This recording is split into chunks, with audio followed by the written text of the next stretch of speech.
கர்த்தருடைய பரிசுநாமத்துக்கு ஸ்தோத்திரம்.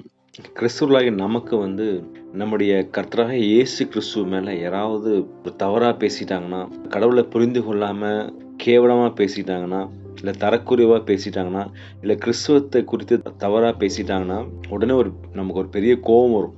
வெறி கூட வந்துரும். உடனே நம்ம என்ன பண்ணுவோம்னா, அவங்க சொல்றவங்க மேல நமக்கு ரொம்ப கோவம் வந்துரும். அவங்கள எப்படி பார்ப்போம்னா, நம்முடைய எதிரியா பார்ப்போம்.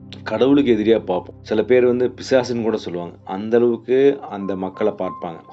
அதுதான் தாவீதும் பார்த்தீங்கன்னா, சங்கீதத்தில சொல்லியிருப்பாரு. நீங்க சங்கீதம் 139ல வாசிச்சீங்கன்னா, கர்த்தாவே உம்மை பகைக்கிறவர்களை நான் பகையாமலும், உமக்கு விரோதமாய் எழும்புகிறவர்களை அருவருக்காமலும் இருப்பேனோ? தாவீது என்ன சொல்றாரு? கடவுள பகைக்கிறவர்கள நான் என்ன பண்றேன்? நான் பகைக்கிறேன்.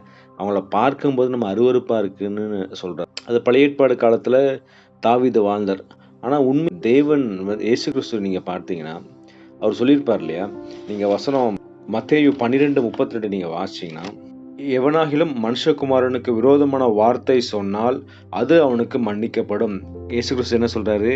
நீ என் மேல என்ன பேசினாலும் சரி, நான் அத உன்ன மன்னிச்சுட்டேன்னு சொல்றாரு. நீங்க அதுக்கு முன்னாடி நீங்க பார்த்தீங்கன்னா, இயேசு கிறிஸ்து பிசாச தொரத்தியிருப்பாரு. உடனே அங்க இருக்கிற பரிசேயர்லாம் அவர பார்த்து என்ன சொல்லுவாங்க, இவர் கடவுள்ட்ட இருந்தெல்லாம் வரல.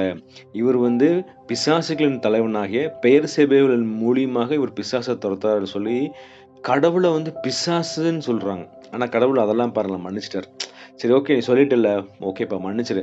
ஆனா நீ ஒண்ணு மட்டும் பண்ணிறாத. ஆவியானவர் குறித்து மட்டும் நீ பேசிறாத. ஆவியானவர் ரொம்ப ஒரு ஜென்டிலானவர். அவர ஹர்ட் பண்ணிட்டீன்னா, அவர் உன்ன விட்டு போயிருவாருன்னு சொல்லி, ஆவியானவர நீ தவறா பேசிட்டீன்னா, அது உனக்கு மன்னிக்கப்படாதுன்னு சொல்லி. ஆனா நமக்கு இயேசு கிறிஸ்து மேல சொன்னா நமக்கு ரொம்ப கோவம் வந்துரும். ஆனா கடவுளுக்கு உண்மையான எதிரி யார் நீங்க பார்த்தீங்கன்னா, நமக்கு அந்த வசனம் தெரியாது இல்லையா? அந்த வசனத்த நான் வாசிக்கிறேனே. அது யாக்கோபு 4:4 இருக்கு. விபச்சாரரே, விபச்சாரிகளே, உலக சிநேகம் தேவனுக்கு விரோதமான பகை என்று அறியீர்களா? ஆகையால் உலகத்துக்கு சிநேகிதனாய் இருக்க விரும்புகிறவன் தேவனுக்கு பகைஞனாய் இருக்கிறான். யாருக்கு சிநேகிதனா இருக்கிறவன் தேவனுக்கு பகைஞனா இருக்காராம்? உலகத்துக்கு சிநேகிதனா இருக்கிறவனாம். உலகத்துக்கு சிநேகிதன் யாருன்னு உங்களுக்கு தெரியுமா? யாரெல்லாம் உலகத்துக்கு சிநேகிதனா இருக்கான்னு சொல்லி நம்ம பார்த்துருவோமா? வசனம் நீங்க வாசிச்சீங்கன்னா 1 யோவான் 2:15-16 உலகத்தில் உள்ளவர்களிலும் அன்பு கூறாதிருங்கள். ஒருவன் உலகத்தில் அன்பு கூர்ந்தால் அவரிடத்தில் பிதாவின் அன்பு இல்லை.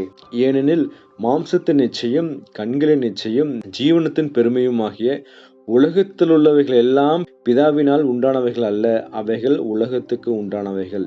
கடவுள் நீங்க பார்த்தீங்கன்னா, இந்த உலகத்தில் உண்டானவைகள் என்னன்னு போட்டிருக்காரு? மாம்சத்தின் இச்சை, கண்களின் இச்சை, ஜீவனத்தின் பெருமை.